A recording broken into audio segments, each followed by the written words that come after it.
क्योंकि तुम उससे नफरत करती थी। अरे आपने उसको ये नहीं कहा था कि मैं तेरे से तंग आ गई हूं, मैं तेरा गला दबा दूंगी। मेरे फिंगरप्रिंट्स। यस मैम, सुष्मिता का खूनी मिला? नहीं, पर उसकी भाभी। वो खूनी नहीं है। कहीं उसने आत्महत्या तो नहीं कर ली?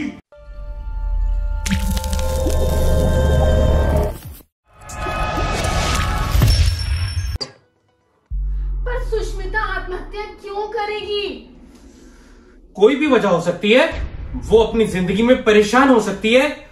कहीं आप मेरे पे शक कर रहे हैं? क्यों नहीं, उसके और तुम्हारे रिलेशन कुछ खास अच्छे नहीं थे। तुमने उसको बहुत परेशान कर रखा था और आपने उसको मारने की धमकी भी दी थी। अगर मेरी माँ खूनी निकली तो दुनिया वाले मेरे माथे पे लिख देंगे कि मेरी माँ खूनी है। अब मैं क्या करूं? देखिए, आप मेरे पे ना बेफालतू में कोई शक मत करो। हाँ, मैंने किसी को नहीं मारा, मैंने कुछ नहीं किया। ये तो सुष्मिता के पोस्टमार्टम की रिपोर्ट आने पर ही पता चलेगा कि तुमने उसको मारा है या नहीं। सब इंस्पेक्टर अनान्या, तुम जाओ सुष्मिता के कमरे की तलाशी लो। हो सकता है हमें कोई सुसाइड नोट मिल जाए। अगर उसने सुसाइड करी है तो। Yes sir.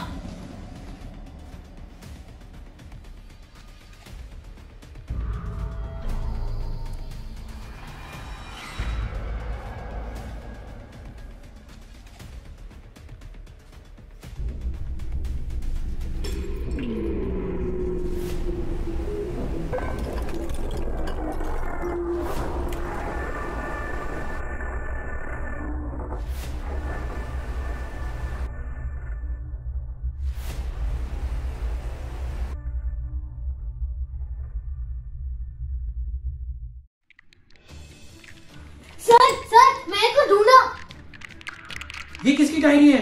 सुष्मिता की होगी। हाँ, मैंने कई बार देखा है सुष्मिता दीदी को डायरी लिखते हुए। सर, उसने अपनी मौत से 3 दिन पहले अपनी डायरी में कुछ नहीं लिखा। और पीछे देखो अनान्या, कुछ ना कुछ जरूर मिलेगा। ये सुष्मिता की डेथ से 1 हफ्ते पहले की बात है। आज भाभी ने मुझे बहुत डांटा। मुझसे उनका कीमती ग्लास टूट गया था। मैंने भाभी से बहुत माफी मांगी। मैंने जानबूझकर ग्लास नहीं तोड़ा था। यह सुष्मिता की मौत से 6 दिन पहले की बात है। आज मैंने भाभी को फोन पे बात करते सुना। वो कह रही थी कि वो मुझसे बहुत परेशान है। उनका मन करता है कि वो मेरा गला दबा दे।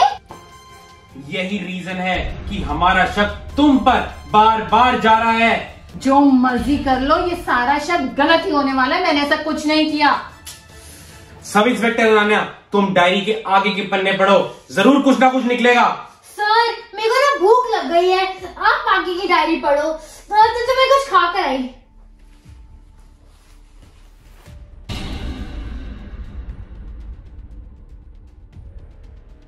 ये सुष्मिता की डेथ से 5 दिन पहले का है। कभी कभी तो मेरा मन करता है कि मैं आत्महत्या कर लूं। आगे क्या लिखा है? कुछ नहीं, बस इतना ही है। पर इससे कुछ साबित थोड़ी ना होता है। अगला लेटर पढ़ो, उससे शायद से कुछ साबित हो जाए। ये सुष्मिता की डेथ से 4 दिन पहले का है और ये आखिरी लेटर है। आज वो फिर आया था। उसने मुझसे फिर से पैसे मांगे। मैं पहले ही उसको 50,000 रुपए दे चुकी हूं। इसका मतलब उसको कोई ब्लैकमेल कर रहा था। कौन हो सकता है? इसमें सुष्मिता ने किसी का नाम भी तो नहीं लिखा। पुनीत जी, क्या आपको कोई आइडिया है कौन हो सकता है? नहीं, मेरे को कोई आइडिया नहीं है। हो सकता है इसी ब्लैकमेल की वजह से सुष्मिता ने आत्महत्या कर ली हो। हाँ, हो सकता है, पर हमें पता कैसे चलेगा ये है कौन? ये तो आपको पता होना चाहिए था ना। वो आपके घर पे काम करती थी। अरे घर पे काम करती थी, पर मैंने उसकी पर्सनल लाइफ में कभी इंटरफेयर नहीं किया।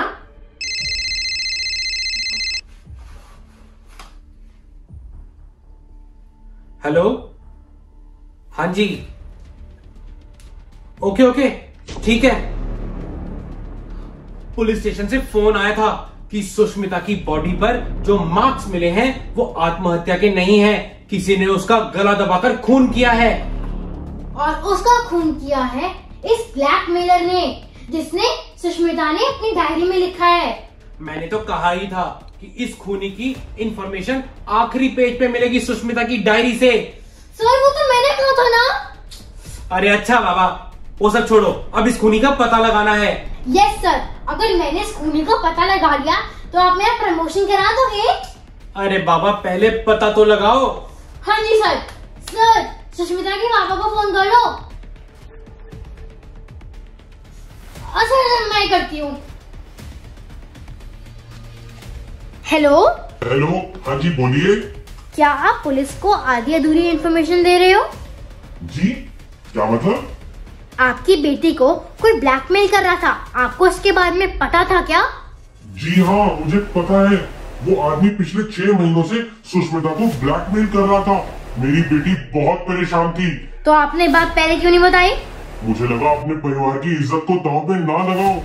आपकी परिवार की इज्जत आपकी बेटी थी, अब वो इस दुनिया से जा चुकी है। कम से कम आप उसके खूनी को पकड़ने में पुलिस की मदद तो करो। जी मुझे माफ कीजिए, मैं आपको पूरी बात बताता हूँ। वो उसकी मालकिन का ड्राइवर है जैद, वही उसको ब्लैकमेल करता था। क्या? Later. सच सच बता, सच सच बता, तूने सुष्मिता का कत्ल क्यों किया? मैंने कोई खून नहीं किया। तेरे खिलाफ हमारे पास सबूत भी हैं और तेरे खिलाफ हमारे पास गवाह भी हैं। सच सच बोल। नहीं, मैंने कोई खून नहीं किया। Later. सच सच बोल। साहब, सुष्मिता और मेरी बहुत गहरी दोस्ती थी। हर महीने सुष्मिता अपनी सैलरी मुझे दे देती थी। उसकी सैलरी और अपनी सैलरी से मैं खूब ऐश करता था। फिर करीब 6 महीने पहले हमारी लड़ाई हो गई और हमारी दोस्ती टूट गई। साहब, मुझे जुए की लत लग चुकी थी, इसलिए मैं उसको ब्लैकमेल करके उससे पैसे ले लेता था। और तुम यहां तक गिर गए कि धीरे धीरे करके तुमने उससे 50,000 रुपए ले लिए। जी सर। फिर मैंने उस दिन सुष्मिता को कॉल किया और उससे पैसे मांगे, पर उसने पैसे देने से मना कर दिया। फिर मैंने उसे धमकी दी कि मैं तुझे मार डालूंगा। वो फिर भी नहीं डरी। और फिर क्या हुआ उसके बाद? साहब, फिर अगले दिन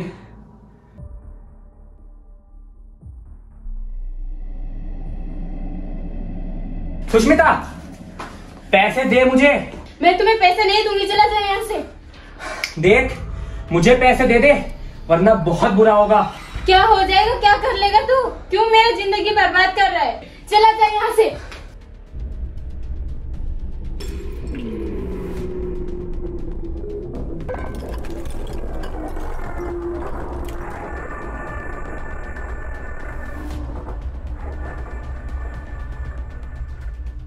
सर, मैम, मुझे माफ कर दो।